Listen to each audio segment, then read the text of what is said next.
Alors, il existe de grandes formes de familles, de formes de bouteilles, à savoir les bourguignonnes et les bordelaises, qui sont les plus répandues.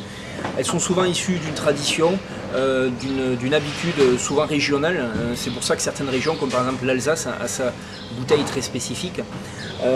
Après, la forme n'aura pas vraiment d'incidence sur la qualité du vin. Par contre, on sait que le vin est sensible à la lumière et à l'oxygène. Donc c'est pour ça que souvent les vins blancs sont utilisés pour des vins de consommation rapide. C'est-à-dire des vins blancs, des vins rosés.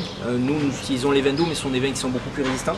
Par contre, la notion d'oxygène, de ciel gazeux, vous savez, quand on remplit une bouteille, on a toujours un espace entre le vin et le bouchon.